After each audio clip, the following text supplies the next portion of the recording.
Hey Bees, I'm Marie from Humblebee and Me, and today we are making a oh so lovely ginger and oak musk hair mask.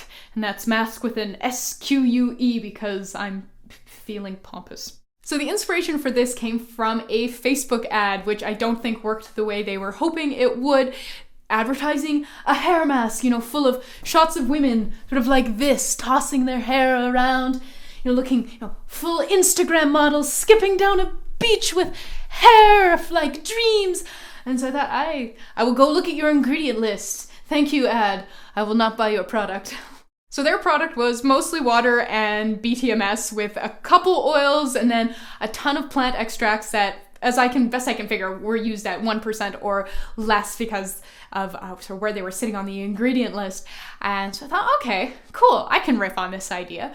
And so this is, well, you could use it as a conditioner if you wanted to. It is a, obviously conditioning, got a bunch of BTMS in there. And then we have some shavegrass extract, which is rich in silica, which I find, my hair absolutely loves. For added moisturizing, we have both sodium lactate and glycerin. And sodium lactate is both a humectant and an antioxidant, so that's great. And then we have even more conditioning with some cetrimonium chloride, which is also a great detangling ingredient, which means that your hair is very easy to comb through after you have used this hair mask. The oil we're using the most of is virgin coconut oil, and that's because coconut oil is quite special in that it is one of very few oils that can actually penetrate the hair shaft. And we also have some argan oil, which is oh so lovely, some silky cetyl alcohol, and of course our conditioning BTMS, which is both our one of our conditioning ingredients at least, along with the cetrimonium chloride and our emulsifier. Our cool down phase includes of course our preservative and I'm so smitten with this blend, this oak moss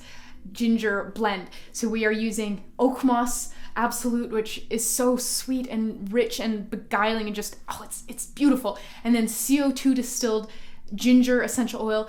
And there really is a big difference between CO2 distilled ginger oil and steam distilled ginger essential oil. The CO2 stuff smells very authentic, very gingery, really nice and spicy and lovely. Whereas I find the steam stuff is quite muddy, and I really don't like it that much. I find it doesn't have sort of the pep required to stand up to everything else in this blend. So if you like ginger, please go to the effort of seeking out the CO2 stuff because it's a huge improvement. And then a touch of michelia alba, which is really just like a lovely little crown for this scent blend, but just, I love it. You can use something else if you want to, but I really like this one. So I've got some here, and I'm going to give myself a hair mask. So the idea is that you can, leave this in for 10 minutes, but you can leave it in for longer. There's nothing stopping you from leaving it in for longer. I mean, if you wanted to sort of put it in like a shower cap and sleep in it, you could 100% do that too. You will need to shampoo this out unless maybe your hair is quite a lot drier than mine. Perhaps if you have afro textured hair, you can get away without shampooing this, but I know with my hair there's no way I can get away without shampooing my hair after putting this much oil in it.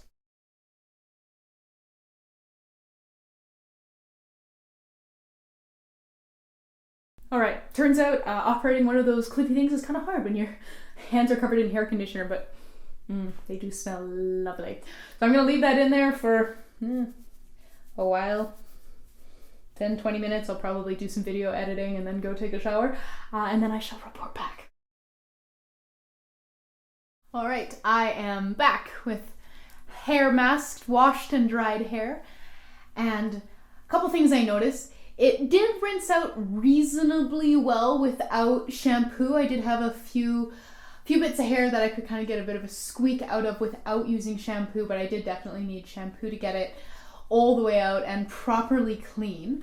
After I let it air dry for a while and then blew it dry so that I could finish filming this sooner rather than later. And after I had blown it most of the way dry, it's still a touch damp, I noticed it is incredibly easy to comb through. My comb basically just went straight through, which is lovely. It feels awesome. It still smells pretty nice. I left it in for probably 25 minutes, and I absolutely adored having the smell of the oak moss blend just like I was all over my hands and lingering my hair, and that was really, really nice. It's just so soft. I can't, as you can see, I'm sort of like absent-mindedly petting myself. My hair feels really, really lovely. If you're looking to pamper your hair or perhaps pamper yourself with an evening of self-care, I can't recommend this recipe enough. It really is basically just a lotion, so it's pretty simple to make, and I think that the results are absolutely lovely. So come on, let's get started. We're going to begin by combining the ingredients for our water phase and our oil phase into two separate heat-resistant containers. So in this 250 milliliter beaker, there's 72 grams of distilled water, and to that I'm going to add 2 grams of sodium lactate, 2 grams of vegetable glycerin, 4 grams of cetrimonium chloride, 2 grams of phytokeratin, and 2 grams of powdered shavegrass extract. For our oil phase, we've got 5 grams of BTMS 50, 2 grams of cetyl alcohol, 3 grams of argan oil, 3 grams of castor oil, and 8 grams of virgin coconut oil. Now to heat everything through, I'm going to pop both of these containers in our water bath. So this is a wide, flat-bottom saute pan that has about 1 inch or 3 centimeters of water in it. And I'm going to go put this on the stovetop over medium heat for about half an hour to melt everything through and bring everything up to the same temperature. Once everything is melted, you can remove your water bath from the heat, and we're going to pop our water phase into our oil phase. And now we're going to give it a blend. And so when you're using an immersion blender, when something's this hot and this liquid, you need to work up to it. So we'll do a couple quick, short bursts and work our way up to a full blend. All right, that was about 3 minutes of blending. So I'm just gonna scrape off our blender here, and we're gonna leave this to cool for about 10 minutes before coming back and blending some more. All right, it's been 10 minutes. It's starting to, looks like it's separating a wee bit, but we will fix that with a good further blasting and blending here. It's definitely still pretty warm to the touch.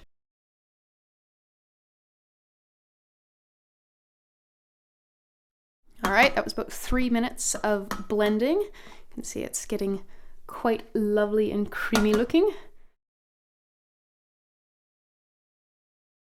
It's definitely still really warm, so we're gonna leave that to continue to cool.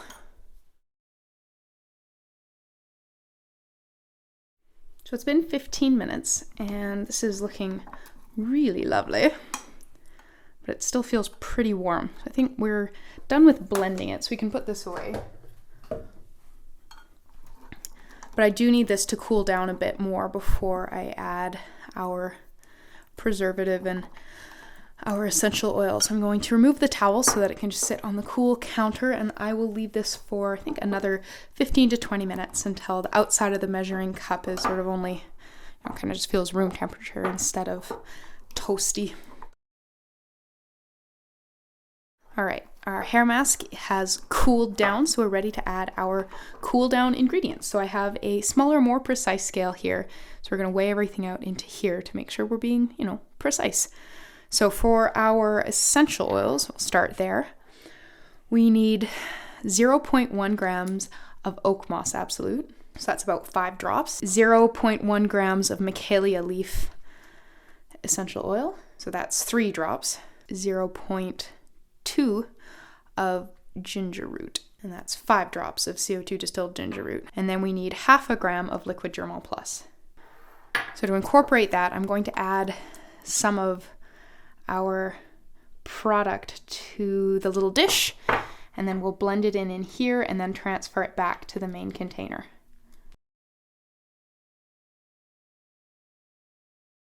Now all that's left is to transfer it to our container. So this is a 100 milliliter jar from Voyager Soap and Candle. You can see I've got some left over, and that's going to be perfect for our test run. But you can pop your lid on there, and then a label, which I've sort of taken the liberty of preparing.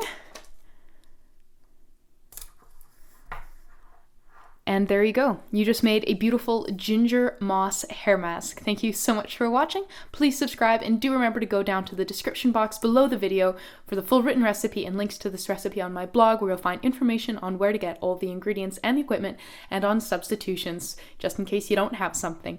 Thanks again, and I'll see you next time.